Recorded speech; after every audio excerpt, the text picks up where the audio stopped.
Hello hi, कसे आहेत तुम्ही? तर मी 2-3 दिवसा अगोदर एक व्हिडिओ पोस्ट केलेली तांदळाचे पोळे म्हणून. तर त्या व्हिडिओला मला कमेंट आलेले की हे पोळे बनवायचे कसे आणि हे पीठ कसं असतं वगैरे. तर ते मी आता तुम्हाला दाखवणार आहे. तर मी या टोपाचं माप घेतलेलं, 3 टोप घेतलेले मी असे, माझ्या घरात माणसं आहेत त्याप्रमाणे.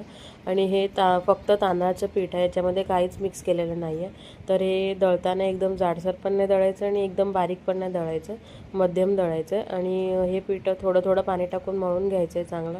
एकदम पण पाणी टाकू नका, नाहीतर मग ते पातळ होईल आणि मग आपले पोलकुटं पोळे नीट होणार नाही. आणि बघा मी कसं पीठ चांगलं मळून घेतलं आहे. तर आता तुम्ही बघू शकता की मी कसं हे पीठ थोडं थोडं पाणी टाकून मळून घेते चांगलं.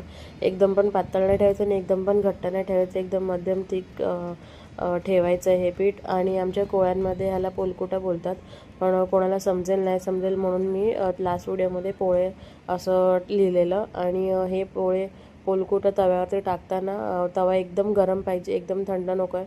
गरम असेल तरच ती पोलकुटं व्यवस्थित आणि छान होणार.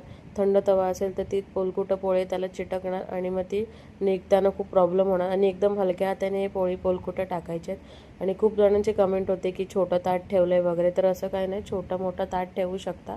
तर अशा प्रकारे आपली ही पोलकुटं पोळ्या तयार झाल्या आहेत. तुम्ही पण बनवा आणि मला सांगा कसे झालेत आणि मला मेन्शन करा. Okay, bye.